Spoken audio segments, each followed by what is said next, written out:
Monday's Bullcritter's Corner. Welcome everybody to this Monday's Bullcritter's Corner. I just hit record. This is Steve. And this is John.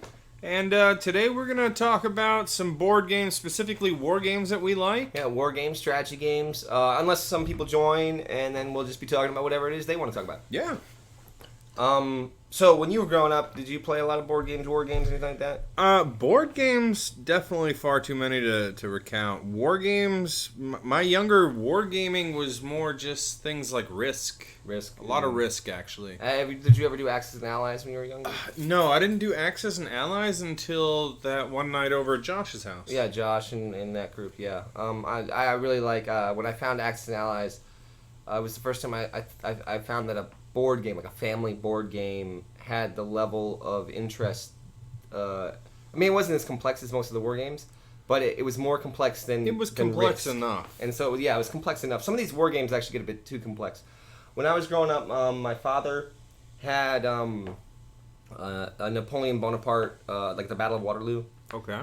and some Civil War battles, and some Pacific Sea ship battle stuff. So you have a map, and you have these little cutout cards that you got in these pages, and you pop them out.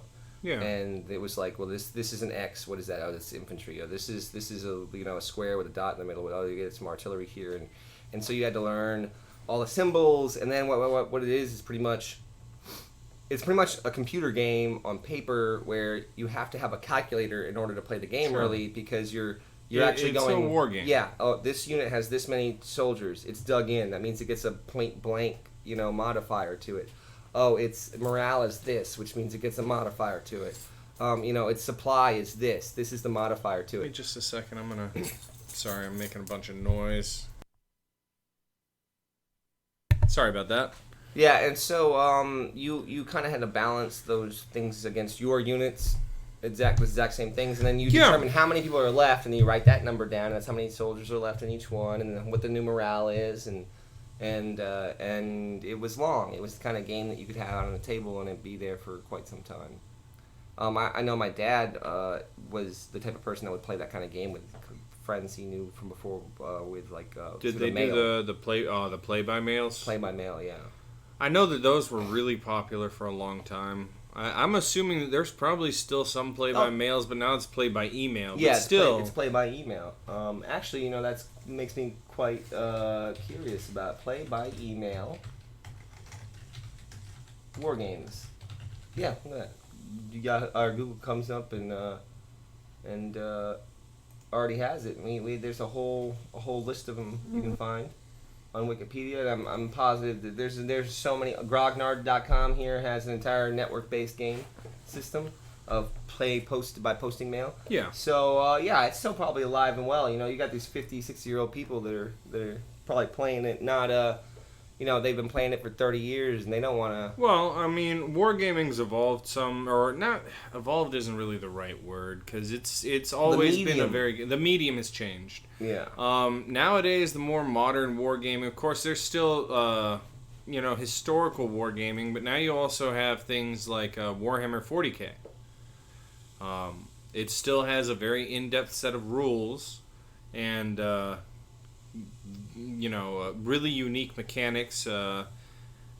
For historical, you'd be dictating the difference between like World War II German tanks and World War II British and American tanks. And this one, it's the differences between the Galactic Empire and either way, the humans, the orcs, and other aliens.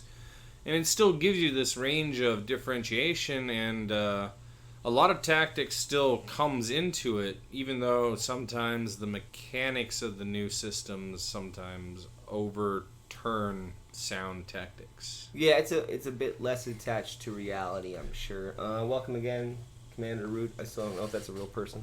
I'm sure it is someone. I mean, if they ever say hi. I mean, they're not. They don't need to. I'm just saying, like, if they ever do, I'll know. Oh, that's not a bot. Oh, for sure. But yeah, no, that the miniature war games. But that's so hefty, entry level price to get into. That's one of the reasons I like the other stuff. Because it's the simple little pop outs. I mean, you used to be able to buy the box is like $30, maybe $40. and you've got the whole war or the whole battle. Because really, what you did is you bought battles. You would buy a battle. They'd give you one large fold-out battle mat for that area, Or like 3 or 4 Gettysburg, or smaller battle something maps like that that. kind of work together.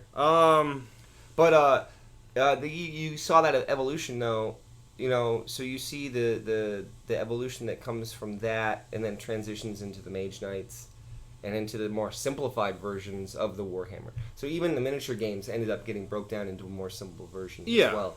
And then now we have the PC, which, I mean, why would you run a miniatures game when you can run a PC game that does all the math for you? Some people just like just having the tactile touching miniatures. Some people like to build the companies, definitely.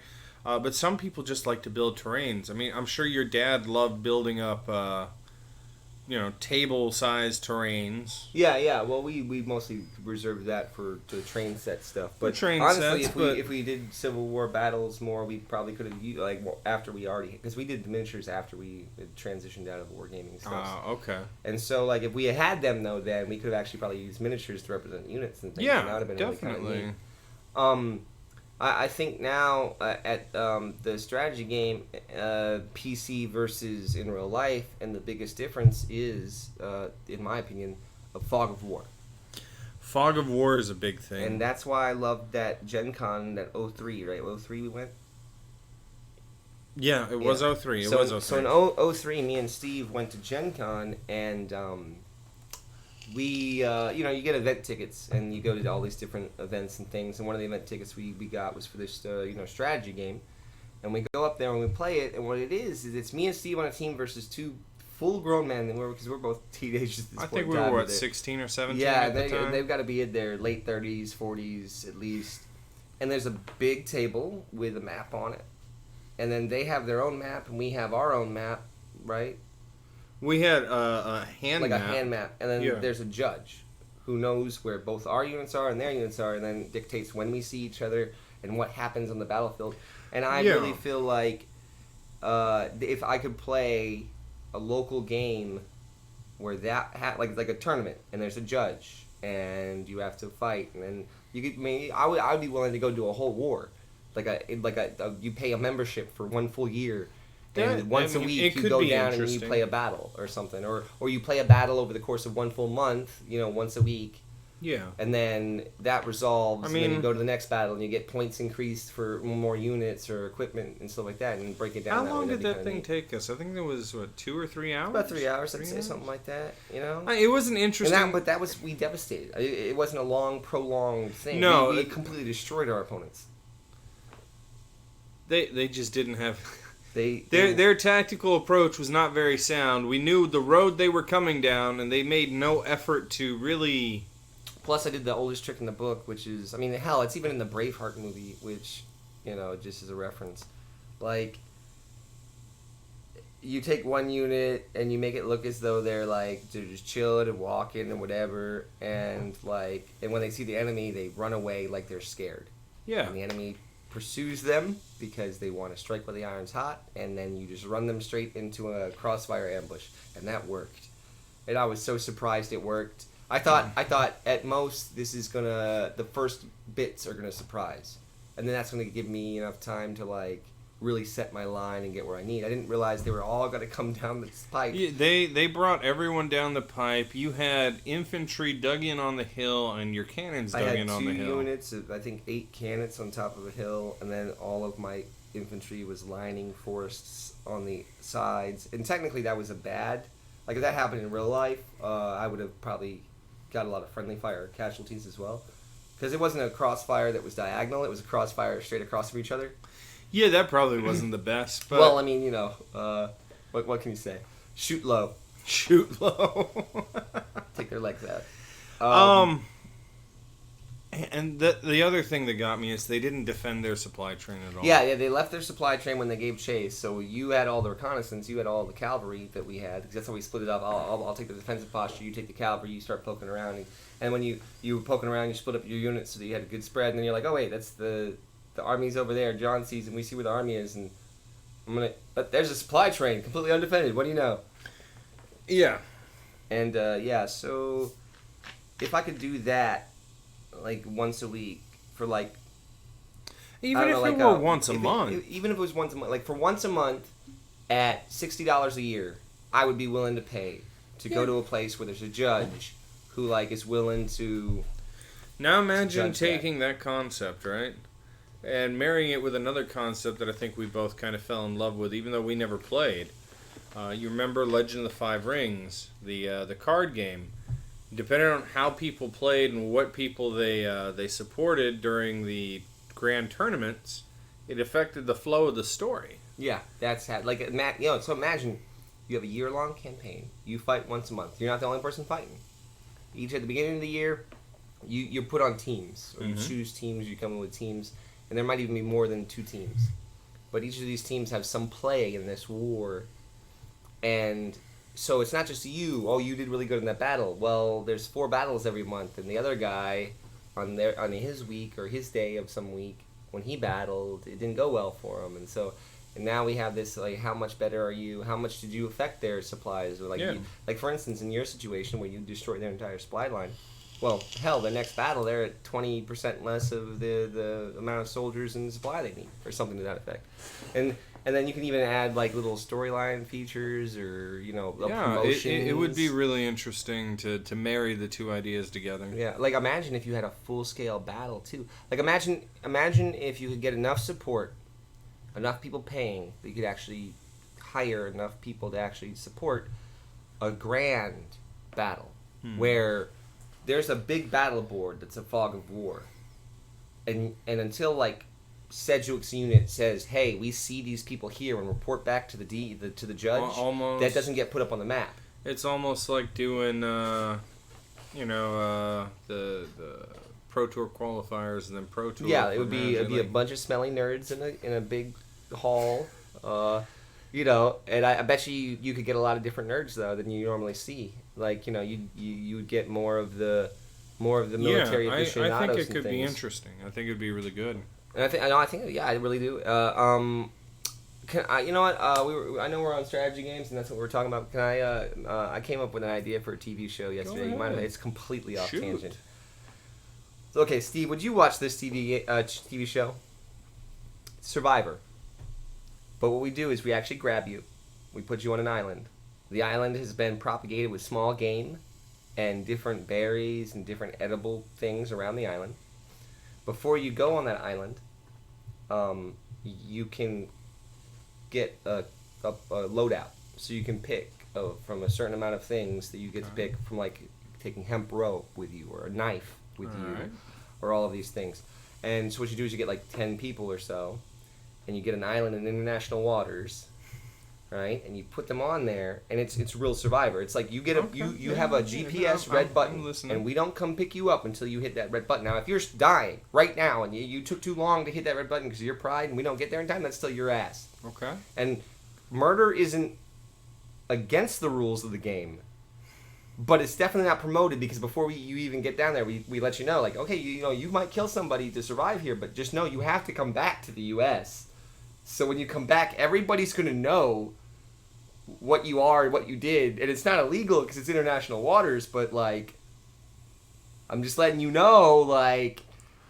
All right, so like, except for the murder part and the fact that there's multiple teams, there's a show that already kind of no does multiple that. teams.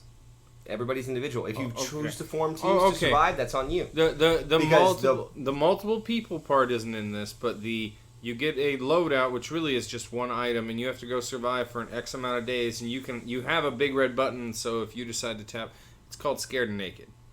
Oh, I didn't see. And then they just drop you off somewhere, and they different locations. Now, what are we talking about here? Because what I'm talking about is like an island built up with like little tiny cameras and maybe like a couple people flying drones. Yeah, okay. No, like you have no interaction with humans. So there's not a cabin somewhere that's full of trail mix and a medic.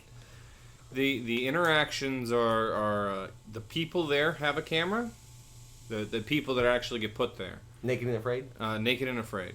And I believe that there might be a crew watching, but the thing is, if there is a crew watching versus it being preset cameras, I'm not sure which one it is. It's very clear that they're not being given food or stuff, because if they don't manage to get food, you see very quickly over the course of like 3 days, the not just shrink in like energy, but also their like their physical, their body size. Yeah, yeah. But how long do they have to survive for that? 'Cause I was thinking, I believe they have to be out there for. I think it's different for each location, but I think it's like 30 days. Yeah, it's either 30 days or it's 16 days. I don't know which one it is. I was going to say, my idea was it was 6 months. Okay, But yours is longer. You win $1 million. Wait, that'd be tempting for people. And it's the thing. Technically, if everybody survives, like it's like say magically everybody goes, okay, the only way we're not going to die is if everybody works together, which is still an interesting show to watch. Yeah. Everybody gets the 1 million, but most likely that ain't going to happen. No, most likely it isn't. So it is an interesting and then show. you take that money, right? Because I think that you can sell that idea. It's crazy enough. There's a reason people watch UFC. They want to see somebody's face get bashed in. You want to see somebody. I think if you take the murder aspect out of it, it's just that. Think about it this way: the murder aspect sounds bad at first. Like this is kind of crazy, right? But okay, so imagine you're there and everybody's going and they're like, are you badass enough for this island? That's like the catch. Are you badass enough to come out here and do this? So one guy goes out there and he is badass enough. He's about to die. He has no option. He like has a bow and arrow who's used for hunting, and he's trying to like steal food from this other dude. And the other dude like confronts him about it. But the other dude didn't build a weapon, and he like bows him in the chest. And this guy realizes, well, I can just bow people in the chest. I've done it now. So now you have a killer guy with a bow. So then when you go back to the American public and you go, are you badass enough for this island? There's a guy running around with a bow and he's gonna kill you. Like they'll be like for $1 million, they'll be like ex-SOCOM, like yeah, okay, I was in the military for 20 years. I did 5 tours. Like I'll go over there. Let's do this. It'll turn into because the transition idea is you do the same thing but with a battle royale island afterwards. After you get the money from that successful, you do a battle royale island. Yeah, no, I'm good. Running Man. Man. Why, well, I mean, why? I think it'd be fun to watch. I mean, if people went there by choice, do I think that it would be fun to watch? It would be fun to watch. That's the problem. I it would can't- sell. I can't- I mean, it's horribly immoral. But it would I can't definitely argue be watched. that. It would be like a #1 show. It would be, but it would be really hard for you to find places that it would willingly broadcast it. I have this thing. It's called The internet. Yeah. No, No, but I honestly, with the first the Survivor Island thing, I think actually you could sell that to a network now. Once you prove that makes a ton of money, I think you could sell Running Man. If you took the murder part away, I think you could sell it in an Yeah, instant. well, the thing But is, it's not mentioned. It's not like at the beginning of the thing. Like, well, I guess at the beginning of the thing is like, if you murder somebody, just know like you do have to come back to the U.S., which means every single person you know, love, and everybody around you, everybody in your community will know that you're a murdering killer, and it'll be caught on camera. So, like, the murder part, I'd take out. I think you could sell it without that. Especially, well, I wouldn't pitch that in the room. That's just for the actual show. No, I mean literally. Just taking that part out of it, doing something like Naked and Afraid, but with multiple people, so there's more than one person or one group of people. Because usually it's 2 people. This is what it is. It's going to be about the tension, and you know what? This is the thing. If somebody's 4 months in, and they've made it this far, but now they're starving, and you just showed up with a bunch of trail rations. Yeah, that dude might kill you off camera anyway. I'm just saying, like, what happened? He fell down a ravine, I guess. Why? Because he's in the middle of a ravine. How did he get in the ravine? Why was he there? I didn't push him in the middle of the night. Like I didn't say, oh my god, did you see? There's this animal. We got to check it out. I bet you it's going to be really good for food. Would you come with me? Yeah, totally. Ravine. You know, one of the Naked and Afraids that I saw, the people that were in it, they set up, and one of them was like, we can't set up here. We're right next to a river. If the rain comes, this area's going to flood out. And the other guy was like, no, this is the place. This is it. We're building it here. So they built it there. And they had a hell of a time, but the girl actually built a second camp halfways up. Just in case. And he was like, I don't understand why you're just wasting time. You're wasting time and energy. You've got boobs. You don't know how to survive in the wild. The entire time, the dude was down there hunting, trying to get a stingray, right? Okay. He didn't learn anything from Steve Irwin? Well, either way, it was like, I think day 7 or 8 before they finally got one. But they got a stingray. It was like this fucking big, dude. Like it was huge. Does it make for good cooking or something? Apparently, I mean, it's a lot of meat. Well, either way, so they got the stingray, and they fucking cut this thing up and had it on smoke racks over their fire, and then the rain came. The girl managed to pack up enough to feed both of them for the rest of the time. But the entire time she was packing food going, we need to go, he was trying to figure out how to like save the camp instead of saving the only thing worth saving which was the food. Yeah, let me save the lean-to I put together in 4 hours and all the other stuff instead of just grabbing my stuff and re-putting my resources somewhere else. It ended up being like half of that freaking stingray got washed away. I was like, oh, that is so sad. That's a shame. But you know, I bet you, that kind of thing, I think, culturally is applicable now. I think that there's a lot of people out there that could learn a bit from a show like that. Like, for instance, just in talking about the stingray, the first thoughts I have are like, imagine how much you appreciate your meal when it took you 4 fucking days to get it. Excuse my language. Yeah. You know, so when you're eating that stingray, you're going, thank sweet baby Jesus, because I needed this. Whereas, we go down and we eat McDonald's for Christ's sake. Yeah. You know? No, I've only watched a couple of these Naked and Afraids. The one that I found the most entertaining, there was again, usually they do a guy and girl combo, right? And essentially, you get one or two pieces of survival gear, and they drop you off somewhere buck ass naked. So you just got to survive. You have to build everything. Got to build everything. Now this chick. But you see that could. I don't see how that's possible because it could go so wrong. Literally, I could drop. Okay, you're naked and afraid. What do you have? You have a small knife and you have this net. We're dropping you off in the middle of West Virginia, and then we drop you off in the middle of like nowhere, not even near a holler, in the depths of Appalachia. Yeah. And there's a bear. Right after we dropped you from the helicopter, 100 feet away, we didn't know it, there's a fucking bear, and now he's running at you. You're dead. It's over. Good game. How long did you last? 5 minutes. And that's possible, and it's never happened, which makes me think... It is possible. It's... How sanitized is this area? Is it on a 400-acre plot of land that somebody actually owns that's fenced off? Well, what's going on here? I would have to say I'd have to look into all that. I'm sure to a certain degree they curate, because you're right, a bear, what do they do? Exactly, what do they do? They're responsible for some person's death, and they're in this country where it's illegal for them to do that. At the same time... International waters. Well, most of them seem to be overseas anyways. Oh, yeah? It makes sense. Like the one with the stingrays, I think, was Amazon. I was about to say, that ain't the U.S. for sure. They were in Georgia, and they were hunting stingray. Yeah. No, they caught one? Wait a minute. They had to survive out there for X amount of days. I think, I want to say 30, but it might not be 30, right? And then after that, they had to... Safka. Hey, how's it going? After that, they had to make a raft to go down the river a certain amount of time, or a certain distance to an extraction point. What are you looking at? Okay, I'm just trying to think about how to pronounce that name. Sorry. Yeah, it's S1F, a.k.a. Safka? Sifka? Sifaka? Sifaka. Sifaka. Sifaka. Hell of a name. Meanwhile, somebody's at home going, they're butchering my name. They're butchering the name. Most people butcher names, though. Oh, yeah, okay, so, survival. Yeah. We really went... yeah, I told you it was completely tangential. Left field. It was completely tangential to the combo. It'd be interesting, though. I just thought about it. I was like, I bet you I could sell Survivor. Like a deadly Survivor. No, they're saying for babies. You want your money, you show up, you live. If you don't, you could die. Like, what's that? You got a cut on your leg, and it got infected. And you were trying to be Billy Badass, and we're like, no, it's not that bad. It's not that bad. And then you hit that red button about a week after you should have, and now you have sepsis. Guess what? You're going to die. It's going to take us hours to get to you with our helicopter because we're nowhere near you. There is no safety net. It's not like, oh my God, you hit the red button. We're there in 15 minutes, and we can pull you out and get you medical care. No. We have to travel to you. So when you're hitting that red button, it's because you're like if you fall and you break your leg, you better hit that thing as soon as you do. Like, okay, I'm out. The leg's poking out of the skin. I hope they show up in time. I'm gonna put a tourniquet. I have to put a tourniquet on my own leg in order to live. You know, like if you fall down a ravine and you get knocked unconscious and you broke your leg, you're going to die.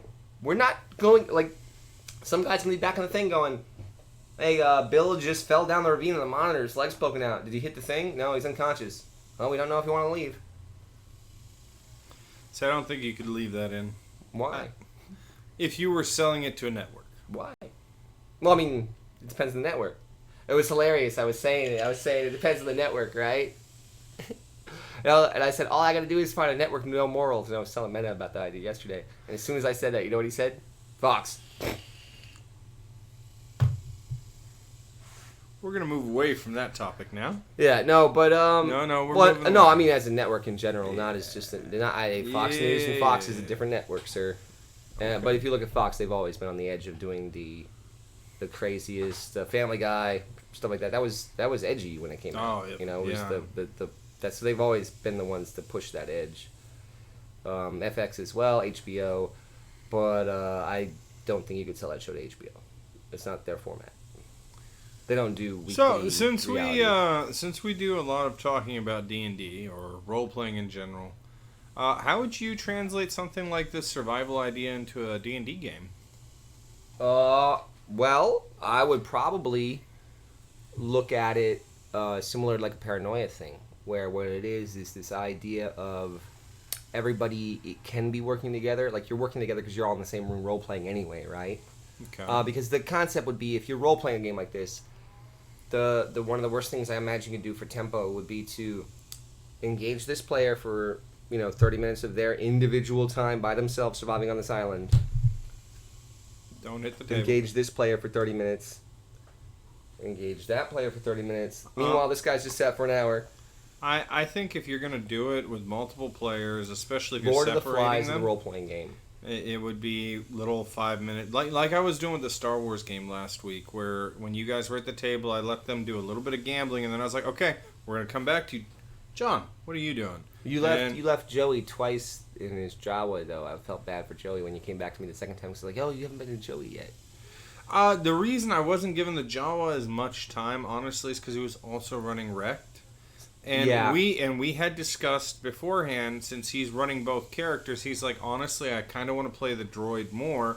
So Okay. it's okay if you backburner The Jawa. more often. So I got him to do some things with the Jawa, and I put him in a position to do things, but at the same time, I did backburner his character. But he's also running two characters. sorry, apologies for when I was like, no, there's no way the time is lined up. This is not happening yet, Steve. Because I was thinking about, like, he just lost all of his money on bets in 7 minutes. And my thought, because what it was is we had 10 minutes that we had to stall until the lights get turned out for us to pull this heist thing off. And we're in this casino. And we get into the area we need to get to with a high betting where our player really doesn't have enough money. And I really wish I would have won or even rolled for that 1,000 credits. Because everybody made the statement like it's so impossible for it to work that way, and I'm like, actually, that is literally the mathematically, unless you're playing with something like Texas Hold'em, a game of skill and not chance. Yeah. It is the best bet you can make at a casino is to go in and bet either red or black once with all of your money and then walk away. And now they have this thing where, oh well, if you split it out, you can keep playing and winning. It's like no, it's the same exact odds. You're just extending your You're playtime. extending your playtime, all you're which is doing. what he needed to do once he got up top. But the thing it is was he more could have expensive. extended his playtime by sitting at the bar and having a drink before he decided to sit at the table. Yes. Or anything like that. And sitting at a table, he could like pass for a couple times and be like, I just want to see how the table is shaping up. Or anything like that. And so for him to lose all of that money in like 7 minutes, I was like, crap, does it really go this fast? That many games happen in 7 minutes? And then right then you switched from it being this very, very long time for it to take to get where we're getting to suddenly it's happening all right now. I'm like, no, it's a battle. It's only been an extra like this many rounds, which means it's been like 20 seconds. So it's now at 7 minutes and this many seconds. I went to him not because it was time to do the thing. It's because the guy radioed. Now the alarms were going off. So even though you jumped on me before I finished saying what I was saying, the only thing I was giving him is the alarm. I thought you were saying, okay, you got the point where the thing went dark. I'm like, no, because now it's been 7 minutes plus a battle, and that battle has not been 3 minutes long. At that point, it had only been like 3 turns in. It's like 18 seconds, man. Mm-hmm. Yeah, no. That's why I was like, no way this is happening right now. No, because this is the worst time for that to happen. That isn't what was We're going on. not in the elevator yet. That isn't what was going on. It was interesting, though. I thought it was fun. Oh, yeah, I loved it. I had good fun. I should have done a little bit more prep time. I had maps together, which was good. Some of them were pre-generated maps. Some of them were my own maps. Well, you did a lot of work for the Roll20. You brought pictures in. You I brought brought audio pictures. in. I brought you did music. Transitions in. The one thing I wish I would have taken the time to prepare is that secondary casino had it populated with tokens. Oh, like of civilians? Of civilians. That way you would have gotten... that way you would have had a better feel of what was actually going on. Just having your tokens on there and the one person that the bounty hunter was after, it limited the scope or understanding of what was actually Yeah, there. because like me, I was like, okay, we got this. We got 2 guards by a thing. We got 1 guy in the back room. Because like I said, I'm sitting there. I said I'm looking for who's in this room, and you didn't lay the security out then. So I was like, okay, I got the plan. So here's the plan. Those guards over there, they're gonna be worried about the gunshot that just happened. Me and this other dude will push the main guy into a back room where nobody will see us. We'll beat the crud out of him, and we'll take his key. And that was my plan. Because I was like, I had no other way. It wasn't a bad plan. Again, if the thing would have been laid out a little better beforehand, or if I would have done a better job of describing it, then the plan would have been different. Yeah, like I would have been like, hey, I just want to tell all the security here, I really appreciate being able to feel safe. I'd like to buy everybody a shot or a drink over there to get everybody in one little area and like with a thermal detonator just kind of sit in the middle by the time they realize it. Now, it is funny, after the fact, only one of y'all took the time to... Like, I didn't get a chance to talk to you after the fact, so I can't say everyone. But out of everyone that I got to talk to after the game, only one of you took the initiative to realize that those guards were actually making an active effort to protect civilians. Yeah, they were good folk. Yeah. I know. I wasn't trying to kill the guards. I didn't even know they were there. My intent was to push the main guy in the back into the side room. That way, our other party members, like me and Rex, the android, could have been back in the room beating the shit out of him while no one knows, take all of his stuff, and then leave. And the other party members could have just been sitting there chilling. That is true. It could have worked out differently. Which would have sucked for the party, though, as well, because what would have happened is Chris's character would have got shot 6 times in a row, and he would have been killed. The way he approached it really was balls out. Yeah. Well, what happened when he tried escorting the guy out of the room? Like, the guy made a move or something? As they were coming up to where the guards were, the guy threw a hand signal because he was affiliated. Oh. And the thing is, Chris's character, although people were not making the check to notice that, he had a gun on the guy, still would have gotten into a fight either way. No, that's just how that was addressed, though. That's like how getting in... Like, I was trying to, when we were in the lower area, like, find the way in while they were playing their thing, and, like, figure all that out. And I figured, I didn't think about a high roller, because I didn't know that there was another casino in that area. So my thoughts were like, no, this is, like, some kind of private thing. That's why I had him leave the, originally we were going to use that hyperdrive as a we're here to repair your ship. And no, like, we're here, like, one of the guys up there said we're supposed to be here to repair the ship. But then, of course, it was so flawed of an idea that was like, unless we like reroute communications so it goes somewhere else, and we aren't a guy saying, yeah, no, they're supposed to come up. Like, there was no way we were going to get that. And so that's why I was like, no, I'll just leave that, and then we can see what situation this is. And if I would have known high roller, I probably would have been doing more. It's kind of funny. At the beginning of the session, I didn't realize we had 1,000 credits. Either that or I already spent it, and I blew 1,000 credits that didn't exist. Because I've got like headcom, and I've got like, no, that was money like you had for your stuff. equipment. At the beginning of the first session, I told y'all that the captain, before he went off to do his own thing, split up the earnings from the last job. I had never put it down on my character sheet. Oh, I guess either that or I spent it right then on stuff I could find in the book. I don't know. Either way, it's not. I mean, it is a deal, but it's not that big of a deal.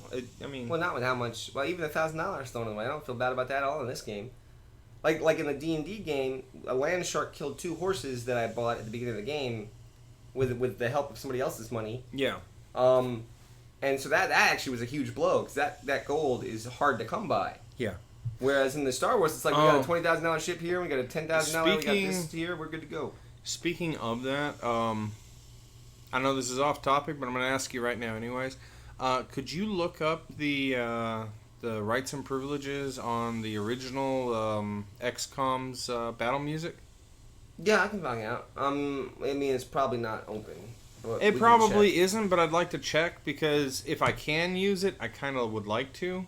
It's fitting for what we're going to be doing on Tuesday. Well, here's another thing that we can do, too. So, let's say that the music rights are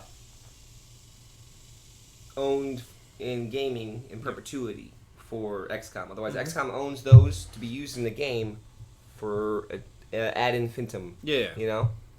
That doesn't mean that it is the right to use in a broadcast of people acting out together. That's a different medium. Those rights could still be reserved by the person who owned the song in the first place. You could just email them maybe and be like, I really love your music, I want to use it. That'd be something interesting to look into. We need to look into that. I would like to, just because there's a couple of... tracks that you really like. It's got this nice... I mean, it's very futuristic, so it maybe isn't the best fit for D&D.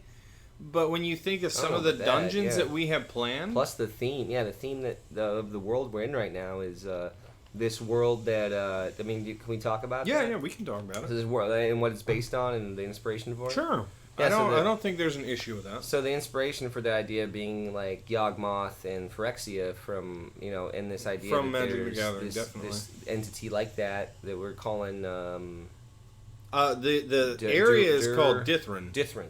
Yeah, we haven't come up with a name for the Thran and I haven't presented the name of the big bad. The only big bad that you guys have come across would be sort of the equivalent of maybe like what was the Envec? Which one? You talking about Krovax? Krovax, yeah, someone like Krovax. You guys have Rexina. Rexina, yeah. But you guys haven't had any physical confrontation with her yet. Not face to face. There's a good cast of characters to get inspiration too. But either way, I like this. I like what Phyrexia and that is for the Magic the Gathering setting. So that's kind of what I've been rolling into our. Yeah, like most of the monsters that we've been encountering have been these like half machine, half things that have been kind of mutated by experimentation. A lot of oil-based creatures, like things that like we found those chitinous. They're what are they called in D&D? They're actually a creature. I based them. Horror. No, I based them off of the hooked horrors. Hooked horror. So it's a hooked horror, and then but then it's modified a little bit, and it's got oil for blood. Yeah. And you actually created new sub monsters of a similar type of this insect thing that do different things. I created a handful of different bugs. They're run of the mill. Like if you were to think of it like in the terms of an ant colony. The like soldier ant is a modified hooked horror, but then I built the queen. I also built a feeder, and then I built kind of like the workers, which are the small ones, the like 1 hit point minion types with the little sparking electrical antennae. So I thought they were neat. That race in particular, if you want to call it a race as a whole, was inspired partially by the aliens. From Alien. I love that idea, and I figured for a group of artifice scientists almost, the idea for them to commit to something like genetic modification isn't unheard of, and it's something that already exists inside of D&D. I think the main monster I can think of... The troll. Well, the troll. But no, I think it's called like a chul or a chult or something. It's like this weird crab with tentacled mouth, and it's like a large creature. I think it's a mid-range CR. It's a nasty. Yeah, it's a little nasty critter. And the backstory for that one is some wizard got butthurt over something, and he made it to release it on a town. They told me my begonias didn't win the first prize for the last time. Yeah. These are magically made begonias designed to be the prettiest flower ever, and they still gave it to Miss Henderson. I'll show them. But yeah, so that's kind of where my inspiration for it came from. Yeah, but the whole world, I kind of like this idea because, like me, like I said before, more than once, high fantasy is not my bag usually. But when you say high fantasy and then you also add high like like science horror, if you can add like other elements to it, it makes it interesting. And it all is a bit on the over the top stuffs. Then I start the whole world's like this. That's all it all works. It's not just this niche that's over the top. I kind of want to talk to the group. I might talk to y'all this week about it. I'd like to consider adding the optional rules for horror insanity to the game. Since it's something that we've been encountering quite a bit. I think that it's going to take a dark turn then. It might. I don't know. Like I said, I'm going to address everyone with the option because usually sorry. Go ahead. I was gonna say usually in those games like the Cthulhu and the vampire and things like that, like you get the sense of dread that like even the mundane, like when you went to the farming village and Ramshorn and you see these those people are screwed too. It's like The Walking Dead. The Walking Dead, because they're already dead. They just don't know it. They're walking. It's like everybody in the world is like Ravenloft kind of gives you that, because it's like, no, that farm town that you just met, yeah, most of them are probably going to be dead within the next couple months. Why? Because something's going to come in and kill all of them. You're pretty sure it's very possible because it happens all the time. You know, whereas like there's no hope. It's bleak. I think you're not wrong. That's why before I even present it, I'm going to go reread the sanity rules. Are there ways? Yeah, I would say, are there ways to get sanity back? Like, again, I don't know. I haven't. You saw a freshly born baby and you feel hope again. I kind of breezed over them, but with the elements that we've been presenting, it's something that would possibly fit. Also, this is something I was thinking of for the module and for the game. The dungeon that you guys are currently in, the last thing that you're going to encounter, over the weekend I took into consideration what might happen if the players decide not to kill that thing. What did the players choose not to kill it, and what could happen if they choose not to? That's going to be really funny when the rest of the party... I wonder if they'll remember my joke. I don't know what your joke was. Well, the joke was, okay, so Chris is joining the party again, right? Yep. Oh, okay. And Never I was mind. like, yeah. and you were like, well, you're going to join after the dungeon because we just don't want to start in the middle of the dungeon because that's not usually a cool way to do things. Which I don't have a problem with it as long as the player's cool with it. Like, I can, you can put it in the backstory. All the same stuff that you put, it just happened to be that you got kidnapped, lost, or, and luckily you got. But that's why I was telling Chris, like, the one thing it does do is add that you owe us kind of dynamic sometimes. It can. That's something players, that isn't fun. And it's really, it's a dicky thing to have to deal with. But the idea that there's one thing in that entire dungeon that could be a playable character. I'd say there's two things in there that could be playable characters. The thing you're thinking of is the clear indicator, right? Yeah, I'm thinking about the yeah. So I know what you're thinking thinking about. of. The thing in the corner room in the No, definitely room? not that. No, but if you remember, they're also taking people the from pods, above. They've the been pods. capturing them and So it'd be slowly somebody from modifying that them. town. Okay, yeah, no, I was not thinking about those people. Those are normal characters. I was thinking Well, about if it's someone who's been modified, though, that could be an option, and that's something See, that I wouldn't. That would have been a really cool kind of character to play too, because then it's you are different. There's a reason you're a hero, because you are now different than every other human. Yeah, you're just human plus. And I would have been willing to entertain that. How cool that'd have been. Could have been and then what you do is you go, okay, we're all level 3 now, or what are we? You're level 4, lean into 5. Okay, so we're all level 4, lean into 5, right? So what you do is you start him back at level 4. Not leaning to 5, but then you give him 2 permanent stat boosts. The thing is, you get a +1 in 2 categories of your choice on top of the human things. When I brought Tony in, the person playing Tony came in 1 level under you guys. Yeah. And that's the same thing that's going to be happening with Chris when he joins us. He's coming in 1 level lower. If he was modified, that'd be so cool though to be like, no, you had to start 1 level lower, but you get 2 that plus would 1s be interesting. to 2 stats of your choice. On top of the human and the level bonuses you already get. Because then it kind of softens that blow where you're like, yeah, I am a lower level than the rest of the party, but I got this other cool thing. I mean, that does. The other thing is, although I'm not going to be actively during the sessions handing out XP, because I think that can become cumbersome, because then after every fight, everyone wants to be like, wait, what do we get? What do we get? What do we get? You know? I think after the session, probably on Wednesday or Thursday, I'll just privately message everyone their XPs that they earned. I was thinking about... No, because then that gets weird, too, though. Because then, okay, I just made level 5. Wait, what do you mean you made level 5? I'm still, 3,000 experience off. What's going on? That's the other thing. You won't necessarily know when someone levels anyways, because you guys need to take downtime to level anyways. Yeah, that's what we agree on. So... yeah. The other thing... Do you think anybody's going to watch this from the group? Doesn't matter. Lithid. Can you imagine? What? Player character Lithid. Chris would love that. I haven't said the word up until now. You're the one who dropped it. Yeah. Hey, even if they do... Cool. Chris would say yes. If you were like, hey, Chris, instead of the character you want to play, there's one character we could introduce inside the dungeon, and it's an Lithid. Would you want to play it? He'd be like... Yes, sir, I do. I think anyone who's been around for a while would be interested. I've never played. I don't play monster character classes. I don't even play Dragonborn. The closest is a brownie. I think we need to... See, we've already got you a little bit outside of your circle. See, normally you're halfling and a rogue. Halfling rogue.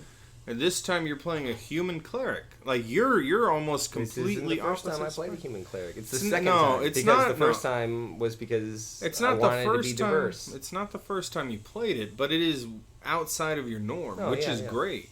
Well, I've been doing that. That's all I've been doing recently is playing outside my norm. Really, is the monk character and some other things. The monk was interesting. But I've never played I wish we would have Alter continued Race. that I've game. never. I don't think. Unless you remember, I don't ever remember playing like No. any monster races. No. You know what I think we need to do the next time you play? Kobold. It keeps you within your small paradigm, but it's a monster. It's a straight up monster. Kobold fighter, trip specialist. I was thinking we'd play to 2 of your strength, short and rogue.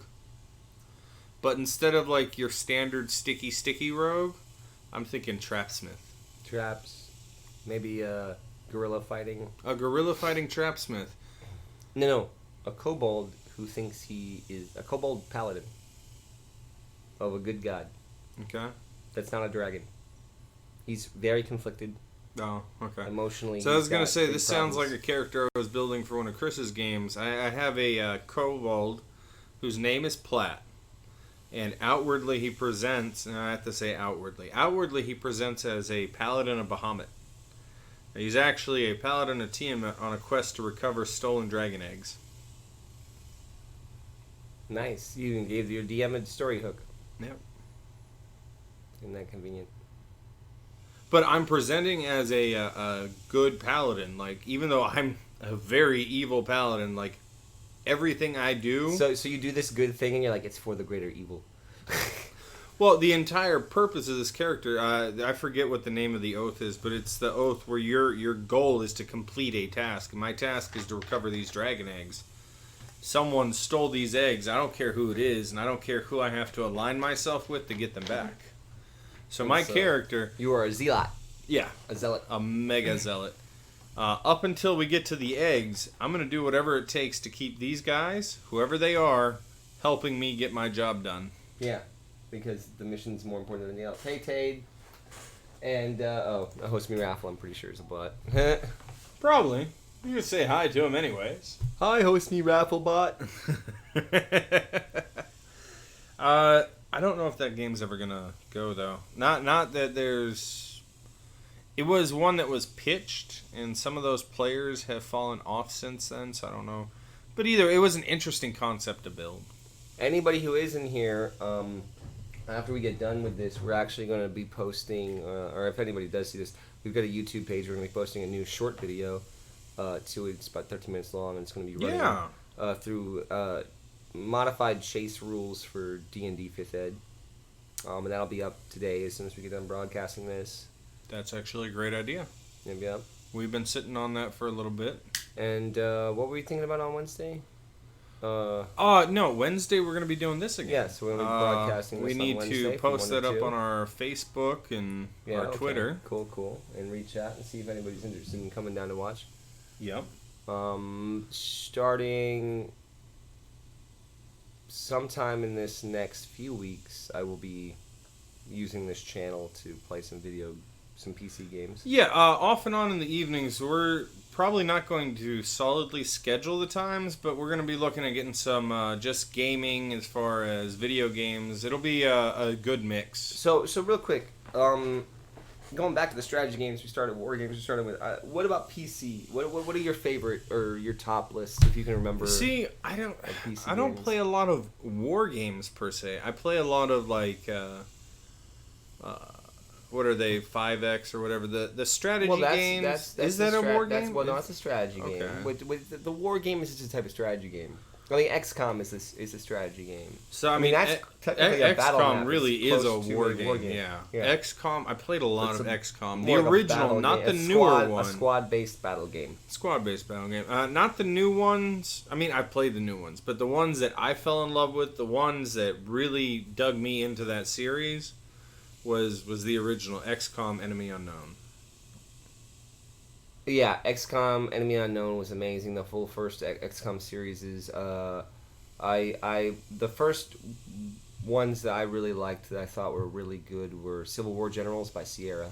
I didn't play that. They had 2 of them because they had all the options. The dig in, and the supply actually mattered, and you had victory points in different parts of the map, and elevation and terrain. They had all of it, and this is like 1996. They had a lot of really good ideas back then. And most of the games I'm seeing come out are actually like these repaintings of games. And then I'll go on Steam and I'll look at the comment section. And a lot of people are like, "Oh my god, this game, I've never seen anything like it before." And I'm like, "This game is literally a rip from a game from '98 or '96." Like, so somebody could make a ton of money just remaking Populous from 1985 or something. God, that was a good game though. It was a good game. The system is very. It would make a great phone game. It would make a fantastic phone game. Yeah, it really would. Meanwhile, Peter Milano, the guy who made it, instead made Godhood or whatever, and there's like 3 other games that have all flopped. He keeps promising the world. Like, I'm pretty sure he did Fable, right? He promises the world, and then like gives something that's usually like, "Well, it's a solid entry, but it ain't what you promised." I think he might have done Black and White. I'm almost positive he did Black and White. Black and White was pretty good. Same concept of the Gods games. So moving past XCOM, the next games kind of in the vein of what we're talking about for me would be like the Civs, Civilization, Colonization. Yeah. Have you played Anno ever? I've played Anno. Did you know that they're coming out with a new one this year? So the last 2 or 3 they released were all futuristic, but this year they're going back to 1800. So they're going back to their roots. Interesting. Tropico. I've played a little bit of Tropico, not enough. I've played every Tropico. Penultimo! Our great Masters of like my biggest ones that I played when I was younger was like Masters of Orion. Galactic Sins of a Galactic Empire. Sins of a Galactic Empire. That wasn't even the one I was thinking of. I was thinking of Galactic Civilizations or whatever. Okay. Sins of a Galactic Empire, Sins of a Solar Empire or whatever. Yeah, or Solar Empire, that's what it is. And Galactic Civilizations and what's that Masters one of Orion. from God, they need to make a new Master of Orion. They really do. What's that company that makes the European Paradox Interactive? Yeah, Paradox. They're Europa Universalis, Victoria, Knights of Honor, or what is it called? Knights of Honor. Yeah, right? and then they have the space one, Stellaris. Stellaris, which is a great entry into the 4X space world. Then you also have the one. What's the one where they got all weird with the? There's like a fantasy 4X, and then there's like a space 4X. It's maybe the same company, and they have the same title for both of the games. And oh god, is that Sword of the Stars? It's one of the newer ones. No, Sword of the Stars is the one that has a tall alien space-based folk. game. They have like a caravan desert people. They does trade. They have like a death cult people. And it's Are you sure that isn't Stellaris? Endless something. Endless Sky? No, it's Endless. I don't know. I got nothing on that one. Played that one. That was good. I pretty much I play a lot of PC strategy. Yeah, Kingdoms and Castles, I believe. Those are all older all ones. 3 different games. Yeah, they're all different, but they're all. What was that game that I got you on that where you like when you built a church, you built each piece of the church and you put it together? Oh God, what is that called? A new Foundations. Something like that, but a new update for that came out. Yeah. A new one. Yeah, I saw on recently. my list of. Yeah. Things. No, a new update for that came out. I think I actually own the game. But a new update for it came out that a lot of people are really singing praises to. So that's something to go back and check out again. Yeah. It's really weird when they come up with these games, right? So this year they came up with Dawn of Man. You saw me playing that, right? That's actually had some updates too. Yeah. No, it's got some great updates now. Still not enough game content for the pricing, for my opinion. Okay. Because the formula they're using is a formula that has been used so many times before. But then they have one that came out that's also Caveman Neanderthal that's not out of early release yet, and people are a little disappointed with it because it actually had more potential than Dawn of Man. Then they have a very unique one that's coming out that's it's Egyptian based, same thing, but that's kind of that one looks right really now. interesting. It looks really because you start off controlling like a little hamlet, but you end up becoming like a regional governor. And not just what you do affects stuff, but there's AI governors and other things that will affect the flow of things that are happening on your section of the map. See, it looks like an interesting design. It looks And then It looks super interesting. I am just concerned that it might be too technical. Like it might fall flat because what they're promising. Maybe. Have you seen Ancient Civilizations Egypt? Yes. Yeah, that was fun. That was simple. Really That was simple, but real fun. My concern with this one is that they're promising you the whole turkey, and you might just end up getting a drumstick. Yeah, drumstick. Yeah, that's what. Which the drumstick is still delicious. Just I wish I would have known I was getting a drumstick when I bought a KFC drumstick. Yeah. Family pack for one drumstick. Yeah.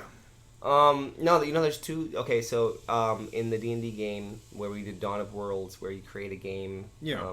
From improv, you create the world. Yeah. The sea people, what are they called again? The Menang. The Menang. It's the Menang that got built. It's a race that got built. They live on the sea. There's 2 games coming out this year about civilizations that build buoyancy. One's called Buoyancy. And there's another one that looks a little bit better to me than Where Buoyancy. you build up Where you build ships together that link together and you build a society. That's interesting. Yeah. But 2 of them in the same year. 2 of the caveman ones. How long have we been since the last caveman sim game? Forever and a day. Like, I think there was one in, like, 98 that I remember. Populous? And it was, like, it was almost like Evo. Okay. Like, you could level up. Or, like, Kingdoms. You know, the one that came out now? It was kind of like that, but it was for cavemen. Okay. But that was the last one I remember seeing, and it's nothing like a 4X. There was never any 4X caveman games. And this isn't a 4X. This is, like, a real-time, pausable. I can't really think of a but 4X. then 2 back-to-back in 1 year. And it always seems to happen that way. It does, but that just means that people are landing. Usually it's one person lands on a great idea and then someone else kind of jumps on that bandwagon. Yeah, either they see the idea and they do it, or they're having the same exact idea at the same time because something about society, culture. I saw a really cool YouTube video that just broke down movies from the 90s in a way that I never imagined before. I never really noticed, even as a film student. Where, so like, okay, you go to the 1950s and you find these movies that are like Doppelganger, Invasion of the Body Snatchers, You Can't Trust Your Own Neighbor, Who Knows What He's Doing. Yeah. And pretty much all that was the Red Scare. The Red Scare, yeah. Okay, and then you go into like 70s and 80s. You get like let's say The Fly. Oh, we're afraid about what can science do? What is all this weird stuff that's happening with body dysmorphia and things? Okay. So in the 90s, you had movies like, I think apparently they're called cubicle movies.